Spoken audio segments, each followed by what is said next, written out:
제가 아내를 처음 만났을 때 만나게 된 것은 서울에 있는 교회에서 수련목을 할 때였습니다.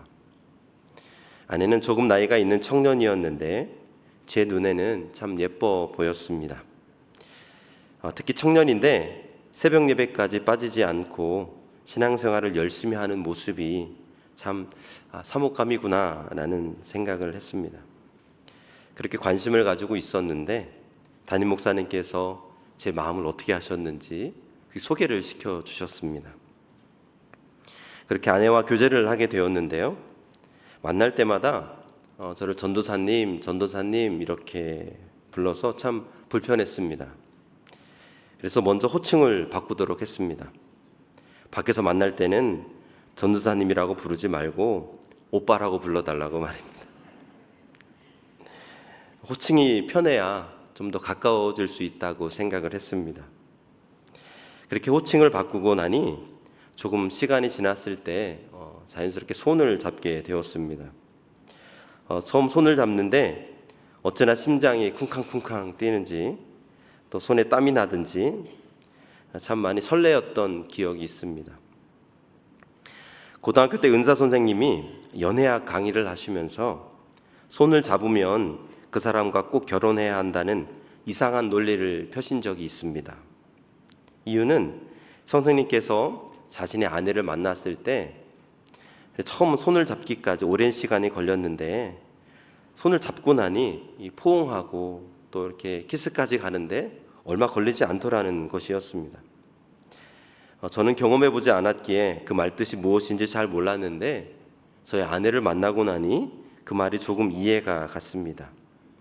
정말 손을 잡고 나니까 또 스킨십이 쉽게 자연스러워지게 되었습니다. 그때 연애에도 단계가 있다는 것을 그렇게 알았습니다. 그 단계를 잘 밟아 나갈 때 자연스럽게 관계가 깊어질 수 있다라는 것을 깨닫게 되었습니다. 오늘 말씀을 묵상하면서 신앙생활에도 단계가 있다는 것을 깨닫습니다. 처음부터 성숙한 믿음이 되지 않기에 처음부터 믿음의 단계를 잘 밟아 나가야 믿음이 더 깊어지고 성숙한 믿음이 될 수 있습니다. 그런데 연애하고 다른 점이 있다면 신앙생활은 오래 했다고 해서 그만큼 믿음이 더 깊어지는 것이 아니라는 것입니다. 믿음은 신앙생활의 기간과는 크게 상관이 없습니다. 그러므로 신앙생활을 오래 했다고 해서 자신의 믿음은 문제가 없다고 생각하지 마시고 이 시간 말씀을 통해서 자신의 믿음의 수준을 점검해 보실 수 있기를 바랍니다. 그리고 점점 더 성숙한 믿음으로 나아가는 우리 좋은교회 성도님들이 다 되시기를 주님의 이름으로 축복합니다. 그러면 믿음에는 어떤 단계가 있을까요? 첫 번째 믿음의 단계는 조건적인 믿음입니다. 온전히 믿지 못하고 자신이 정해놓은 조건 안에서만 믿는 믿음을 말합니다. 오늘 본문 21절 말씀을 보면 주님이 여기에 계셨더라면 내 오라버니가 죽지 아니하였을 것입니다. 이 말씀은 그렇게 기다리던 예수님을 만난 마르다의 말입니다. 마르다는 예수님께 원망스러운 자신의 마음을 표현하고 있습니다. 마치 예수님이 계시지 않아서 오라버니인 나사로가 죽은 것처럼 말입니다. 사실 마르다가 예수님께 이런 원망 섞인 말을 하는 이유가 있었습니다. 예수님은 마르다의 오라버니인 나사로를 참 사랑하셨습니다. 오늘 본문 11장에서만 이 사랑한다는 말이 3번이나 나오고요. 또 나사로의 죽음을 보면서 인간적인 눈물을 흘리신 것을 보면 잘 알 수 있습니다. 그런데 예수님이 사랑했던 나사로가 죽을 병에 걸렸습니다. 그때 나사로의 동생인 마르다와 마리아는 예수님과 친밀한 관계였기에 먼저 사람을 보내어 도움을 요청하였습니다. 그러나 예수님은 나사로의 죽음을 한 사람의 평범한 죽음으로 보시지 않았습니다. 그의 죽음이 하나님의 영광을 드러낸다는 것을 잘 알고 계셨습니다. 그래서 서두르지 않았고 지금 있는 곳에 이틀을 더 머무시고는 나사로가 죽은 지 나흘째 되던 날에 그곳에 도착하였습니다. 그때 예수님을 맞으러 나온 마르다가 주님을 보자마자 주님이 여기에 계셨더라면 내 오라버니가 죽지 아니하였을 것입니다 라는 원망 섞인 말을 한 것입니다. 그런데 32절에 보면요, 마리아도 똑같이 말했던 것을 볼 수 있습니다. 마리아는 예수께서 계신 곳으로 와서 예수님을 뵙고 그 발 아래에 엎드려서 말하였다. 주님이 여기에 계셨더라면 내 오라버니가 죽지 않았을 것입니다. 어떻게 보면 이 마르다와 마리아 두 사람은 가장 인간적인 말을 한 것입니다. 기별했을 때에 왜 빨리 오시지 않았느냐는 원망을 담은 것이기도 하고, 예수님이 계셨더라면 오라버니가 죽지 않았을 것이라는 믿음에서 한 말이기도 합니다. 그러나 마르다와 마리아의 말은 인간적인 말인 동시에 조건적인 말이라고 할 수 있습니다. 주님이 여기에 계셨더라면, 이 말은 마르다와 마리아의 믿음의 조건적이라는 것을 보여주고 있기 때문입니다. 예수님이 계셨더라면 자기가 믿는 대로 되었을 텐데 그 조건이 채워지지 않았기 때문에 자신의 믿음도 무너지게 된 것입니다. 그렇기 때문에 예수님이 와 계셔도 큰 기대를 하지 않는다는 뜻입니다. 여러분, 이와 같이 조건적인 신앙은요, 믿음의 기준을 자신의 판단이나 문제의 성격에 근거하는 경향이 있습니다. 믿음의 기준을 내 자신과 문제에 두는 것이죠. 마르다는 오라버니가 병이 들어 나을 가능성이 없어 보이자 어떤 병이라도 능히 치유하시는 예수님이 오셔야 한다고 판단하였습니다. 이는 어디까지나 나사로가 앓고 있는 병의 형편을 가지고 판단한 마르다가 자신의 입장에서 설정한 조건입니다. 결국 자기가 내민 조건이 충족되지 못하자 그 믿음까지 무너져 내리고 말았습니다. 이것이 바로 조건적인 믿음입니다. 여러분, 도로를 잘 보시면 도로엔 여러 가지 색의 선이 있잖아요. 하얀색 선도 있고 또 파란색 선도 있고 또 황색 선도 있습니다. 그런데 이 선들 중에 제일 중요한 선이 있습니다. 그 선이 무엇일까요? 바로 황색 선이죠. 왜냐하면 절대 넘어가서는 안 되는 선이기 때문입니다. 이와 같이 조건적인 믿음을 가진 사람들은 마치 도로의 황색 선처럼 결코 넘어가서는 안 되는 자기 조건이라는 선을 그어놓고 살아갑니다.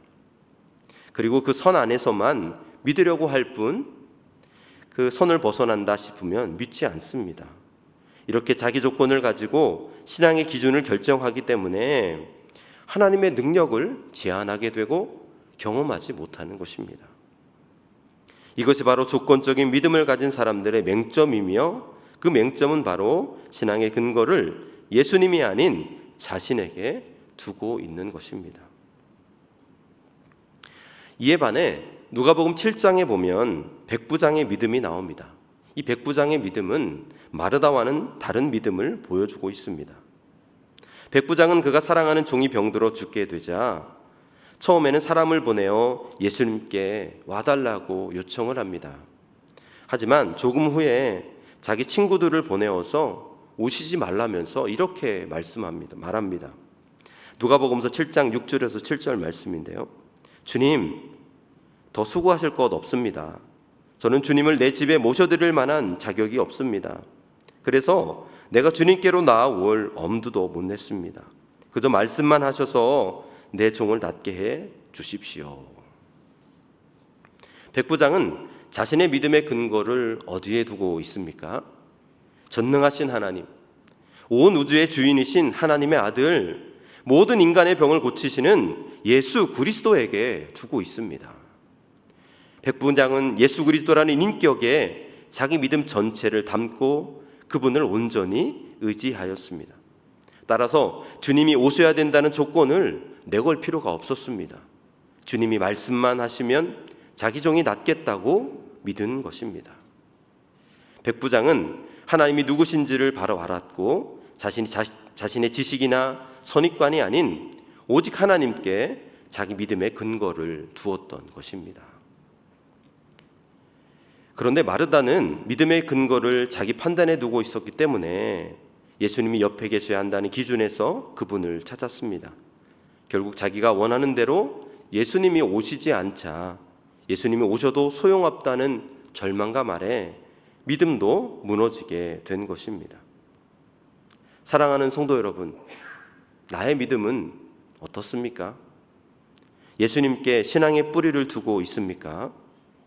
나는 부활이요 생명이니 나를 믿는 사람은 죽어도 살고 살아서 나를 믿는 사람은 영원히 죽지 아니할 것이다 라고 말씀하시는 부활이신 예수, 생명 되신 예수님께 내 믿음의 분명한 근거를 두고 있느냐는 말입니다. 그렇다면 그러한 사람에게는 조건이 필요 없습니다. 믿기만 하면 됩니다. 믿기만 하면 못할 일이 없고 불가능한 것도 없은 줄로 믿습니다. 나의 관점에서는 도무지 불가능한 것 같아 보일지라도 예수님이 보실 때는 아무것도 아니기 때문입니다. 예수님이 없이 문제를 맞닥뜨리면 너무 어려워 보여 조건 안에서만 풀릴 수 있다고 생각되지만 예수님 편에서 보면 불가능하고 어려운 일은 아무것도 없습니다. 그러므로 나의 믿음의 뿌리를 예수 그리스도에게 두시는 저와 여러분이 되시기를 주님의 이름으로 축복합니다. 그리고 선을 스스로 그어놓지 마시기 바랍니다. 먼저 판단하고 믿으려고 하지 마십시오. 부활하신 생명 되신 그분을 온전히 신뢰하셔서 그분께 신앙의 근거를 두심으로 조건이 아닌 온전한 믿음으로 승리하는 우리 좋은교회 모든 성도님들이 다 되시기를 주님의 이름으로 축복합니다. 두 번째 믿음의 단계는요, 지식으로 무장한 이론적인 믿음입니다. 예수님이 마르다를 바라보는데 참 그 마음에 구멍이 뚫린 것을 보게 됩니다. 그도 그럴 것이 자기가 믿고 의지했던 그 예수님이 나흘이 지나서야 왔으니 얼마나 애가 탔을까요? 그 마음에, 그 믿음에 구멍이 생길 만도 합니다. 그런데 그런 마르다에게 주님께서 단도직입적으로 그렇게 말씀을 하십니다. 본문 23절 말씀입니다. 우리 같이 함께 23절 말씀 같이 함께 읽겠습니다. 예수께서 마르다에게 말씀하셨다. 내 오라버니가 다시 살아날 것이다. 아멘. 예수님은 마르다에게 죽었던 나사로가 다시 살아날 것이라 말씀합니다. 그런데 예수님이 이 말씀을 들은 마르다는요, 아주 훌륭한 대답을 하고 있어요. 24절 말씀인데요. 마르다가 예수께 말하였다. 마지막 날 부활 때에 그가 다시 살아나리라는 것은 내가 압니다. 마르다는요, 참 훌륭한 대답을 했어요. 이런 부활신앙의 진리를 언제 갖게 되었는지 잘 알 수 없지만 마르다는 매우 뚜렷했습니다. 성도에게 어떤 말씀을 가졌는가, 또 어떤 말씀의 교리를 가졌는가는 신앙생활에 있어 매우 중요한 뼈대의 역할을 합니다. 사람은 그 골격이 어떻게 생겼느냐에 따라서 생김새가 달라지듯이 신앙 또한 어떤 말씀의 진리와 교리를 가졌느냐에 따라 신앙의 모습이 달라지게 됩니다. 그래서 건전한 말씀의 교리를 갖는 것이 매우 중요한 일입니다. 마르다는 이 세상에 심판받는 마지막 날에 모든 사람이 부활한다는 건전하고 좋은 말씀의 교리를 가지고 있었습니다.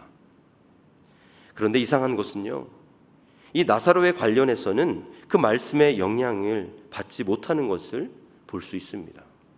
그가 훌륭한 교리를 가졌는데, 말씀을 가졌는데 이 나사로의 문제에 있어서는 그 말씀이 전혀 영향을 주지 못했다는 것입니다. 마르다는 이렇게 대답을 하였어요. 쉽게 풀어보면 이렇습니다. 내가 마지막 날에 다시 사는 것을 믿습니다. 그러나 지금 그것이 무슨 소용이 있다는 말입니까? 하나님이 한 분이신 것을 잘 알고 있습니다. 그런데 그 말씀이 지금 내게 어떠한 영향을 주고 있습니까? 죽으면 천국 가는 것을 압니다. 예수님이 십자가에서 죽으시고 부활하신 것을 모두 압니다. 알기만 할 뿐 아니라 마음을 다해 믿기까지 합니다. 그러나 그 말씀의 진리가 과연 지금 나에게 무슨 상관이 있습니까? 마르다는 훌륭한 부활신앙을 알고 있었지만 그 교리가 현재는 자신의 삶에 적용되지 못하고 있는 모습입니다. 이처럼 내가 믿는 말씀의 교리와 현재의 삶이 연관성을 갖지 못하고 동떨어진 것을 가리켜서 이론적인 신앙이다, 이론적인 믿음이다, 그렇게 말씀하는 것입니다.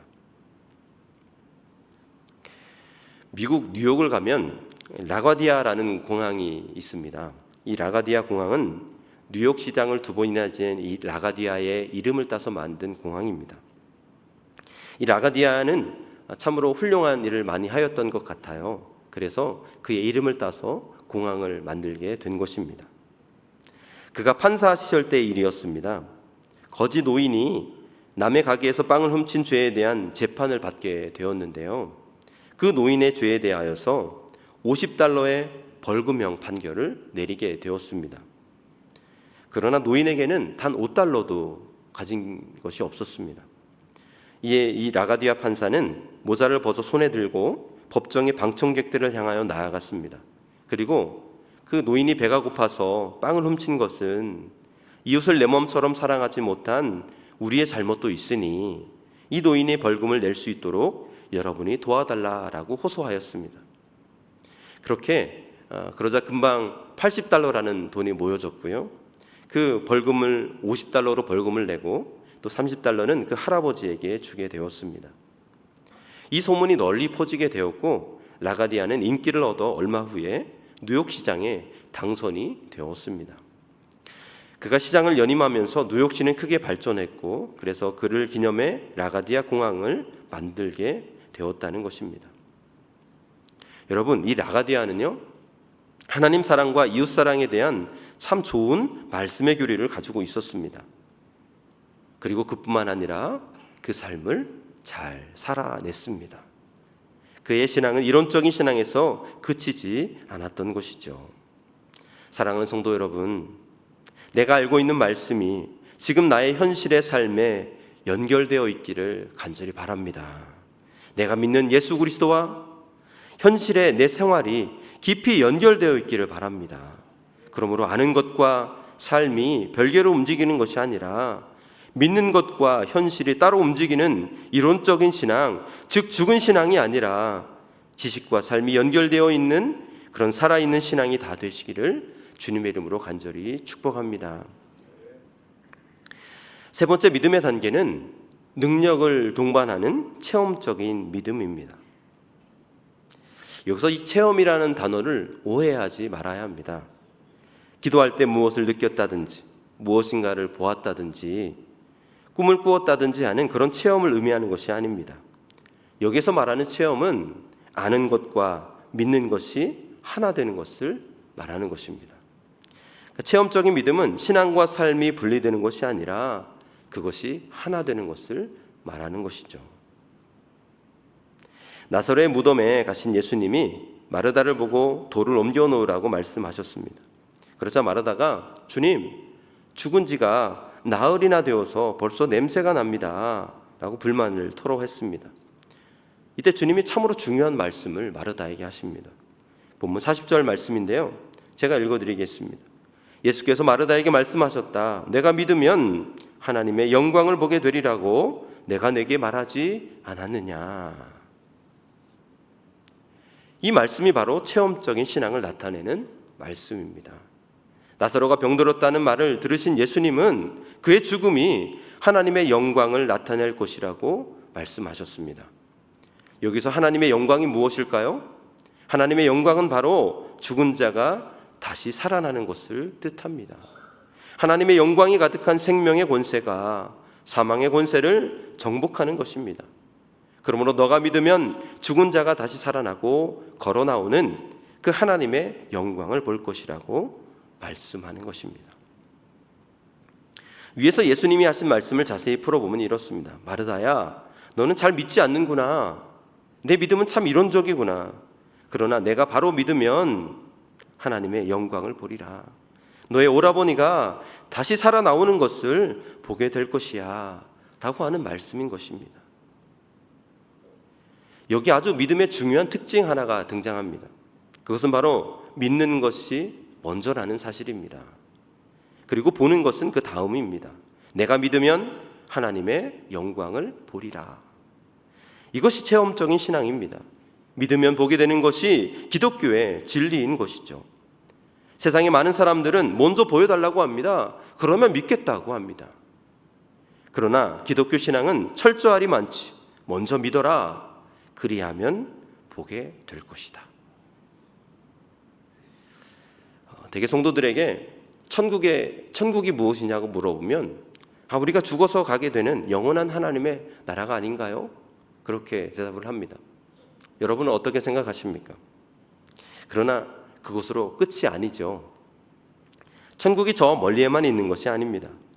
내가 믿기 때문에 뭐예요? 천국은 나에게 실제를 가져다 주는 것입니다. 그러니까 내가 천국을 믿기 때문에 천국을 뭐예요? 보는 거예요. 어디에서 봅니까? 내 삶에서, 내 가정에서, 내 교회에서, 내 직장에서 그 천국을 보는 것입니다. 그리스도가 지배하시는 아름다운 영역이 바로 천국이기 때문입니다. 내가 장차 들어가게 될 천국이 있는 것과 동시에 천국을 믿기 때문에 내가 이 순간 천국을 보고 경험하는 것입니다. 이것이 바로 체험적인 신앙입니다. 성악가 중에 여러분들 3대 테너에 대해서 잘 아시죠? 전설적인 3대 테너가 있죠. 이 파바로티, 또 도밍고, 또 카레라스라는 그런 성악가입니다. 이 세 명이 테너 트리오를 조직해서 이 세계를 다니면서 그리고 공연도 하면서 인기를 누렸던 것을 우리는 잘 알고 있습니다. 그 중에 이 호세 카레라스라는 사람의 이야기인데요. 그가 41세 때 한창 잘 나갔을 때였습니다. 어느 날 오페라 라보엠을 공연하다가 갑자기 쓰러져서 병원에 실려가게 되었는데 그 병원에서 자신이 백혈병이라는 사실을 알게 되었습니다. 그 후에 그는 몸이 극도로 쇠약해졌고 고통은 극에 달하게 되었습니다. 그런데 그는 하나님을 정말 신실하게 믿는 사람이었어요. 그는 하나님이 주시는 사랑과 치유의 능력을 믿고 구약시대의 히스기야처럼 기도하기 시작했습니다. 그래서 이렇게 기도했어요. 하나님 아버지, 제 생명을 조금이라도 연장시켜 주시면 남은 생애를 하나님의 영광을 위해 살겠습니다. 그는 기도하면서 치유의 확신을 갖게 되었고 그는 하나님 앞에 다짐하게 되었습니다. 이제부터 나를 위한 삶이 아니라 다른 사람을 위해서 살겠노라고 말입니다. 그는 그가 믿었던 것처럼 하나님의 은혜로 병이 나아서 1년 반 만에 다시 무대에 서게 되었습니다. 그리고 그가 다짐했던 것처럼 백혈병 재단을 세우고 자신의 공연비 절반을 떼어서 백혈병 환자들을 위해 사용하면서 다른 사람을 위한 삶을 살기 시작하였습니다. 그리고 그는 그들에게 복음을 전하는 전도자로 살아가고 있습니다. 이 카레라스가 어느 신문기자의 인터뷰에서 이렇게 말했습니다. 나는 그냥 노래를 부르는 것이 아닙니다. 내 생명을 연장시켜 주신 하나님을 찬양하며 그분께 영광을 올려드리는 것입니다. 그리고 기회가 주어질 때 최선을 다해 하나님을 전하고 있습니다. 호세 카레라스는 그렇게 믿음으로 하나님의 영광을 바라보는 체험적인 신앙으로 나아가게 되었습니다. 우리 사랑하는 여러분, 여러분의 믿음은 어떻습니까? 하나님의 영광을 바라보고 경험하는 믿음입니까? 그렇게 여러분의 신앙 가운데 하나님의 영광을 체험하는 그런 체험적인 신앙입니까? 많은 사람들이요, 이 체험적인 신앙에 대해서 머리로만 받아들이고 동의는 하지만 정작 자신과는 상관이 없다고 그렇게 고통스러워하는 것을 보게 됩니다. 믿기는 하지만 보는 것도 없고 보여지는 것도 없고 되는 것도 없다고 생각을 합니다. 그러나 여러분, 마태복음 15장 28절에 보면 여자여 참으로 내 믿음이 크다, 내 소원대로 되어라 라는 이 말씀을 기억하시기를 바랍니다. 믿으면 소원대로 되는 것입니다. 내가 믿으면 하나님의 영광을 보리라. 나는 부활이요 생명이니 나를 믿는 자는 죽어도 살겠고 내 오라버니가 다시 살아나리라. 여기서 내 소원대로 되리라와 내가 믿으면 하나님의 영광을 보리라는 것은 같은 의미의 말씀입니다. 믿었더니 보았습니다. 도무지 불가능하여 내 능력으로 헤쳐나갈 수 없다 해도 전능하신 예수 그리스도를 믿으면 하나님께서 분명히 보여주시는 줄로 믿습니다. 우리 좋은교회 성도님들 다 이 체험적인 신앙을 다 갖게 되시기를 주님의 이름으로 간절히 축복합니다. 그렇다면 여러분, 이 믿음을 우리가 어떻게 가질 수 있을까요? 이 체험적인 믿음을 우리가 어떻게 소유할 수 있을까요? 한 세기에 한 명이 나올까 말까 할 정도로 훌륭한 이 무디 선생님을 잘 알 것입니다. 그런 능력 있는 부용사였습니다. 어렸을 때 믿음이 약했던 그는 주님 앞에 날마다 엎드리며 하나님, 제게 믿음을 주세요. 제가 믿음이 너무도 연약합니다. 믿음을 주세요. 그렇게 기도했습니다. 이 덮은 성경을 손에 쥐고는 하나님, 제게 강력하고 살아있는 믿음을 주옵소서라고 기도했는데 응답이 더디더라는 것입니다. 그런데 하루는 기도하는 와중에 불현듯 로마서의 한 구절을 봐야겠다는 생각이 들었고 성경을 펼쳐 그 말씀을 읽게 되었습니다. 로마서 10장 17절 말씀입니다. 그러므로 믿음은 들음에서 생기고 들음은 그리스도를 전하는 말씀에서 비롯됩니다. 아멘. 이 말씀은요, 처음에 복음을 들음으로써 믿음이 생긴다는 뜻 외에 또 다른 의미를 가지고 있습니다. 하나님의 말씀을 들음으로 믿음이 생길 뿐 아니라 말씀을 들으면 믿음이 성장하여 능력 있게 된다는 것입니다. 그 순간 무디의 선생의 눈이 확 뜨이면서 그렇구나, 성경을 덮어놓고 기도한 것이 잘못이구나, 성경을 열심히 읽고 듣고 공부함으로써 하나님을 더 알아가게 되고 내 믿음이 성장하고 능력을 얻게 되는 것이로구나 라는 것을 깨닫게 되었다고 합니다. 그 뒤로 무디 선생님은 성경을 열심히 읽으며 배웠다고 합니다. 여러분, 체험적인 신앙이 되려면요, 살아계신 예수 그리스도께 믿음의 근거를 두어야 합니다. 이를 위해서는 그리스도에 대해 알아야 하고 하나님께서 예수님을 통해 나에게 얼마나 무한한 은혜를 주시는지, 예수님을 믿음으로써 주어지는 특권이 얼마나 큰지를 우리는 알아야 합니다. 그리고 하나님의 말씀을 날마다 배우고 공급받아야 자신도 모르는 사이에 이론적인 믿음, 이 조건적인 믿음을 버리고 성장할 수 있는 것입니다. 사랑하는 우리 좋은교회 성도님 여러분, 하나님의 백성으로서 그분의 영광에 동참하는 체험적인 신앙이 다 되시기를 축복합니다. 입으로만 떠드는 문이뿐인 크리스천이 아니라 체험적인 신앙으로서 이 세상에 영향력을 미칠 수 있는 참된 그리스도인이 되시기를 바랍니다. 그렇게 나의 신앙 고백과 나의 삶이 하나가 될 때 이 세상은요, 결코 나를 감당할 수 없을 것입니다. 그런 그리스도인을 통해 이 세상은 하나님의 영광을 똑똑히 목격하게 될 것입니다. 바라기는 나의 신앙 고백과 삶이 하나 된 능력 있는 그리스도인이 되어서 세상을 놀라게 하는 하나님의 영광스러운 일에 귀하게 쓰임받는 복된 우리 좋은교회 성도님들 다 되시기를 주님의 이름으로 간절히 축복합니다.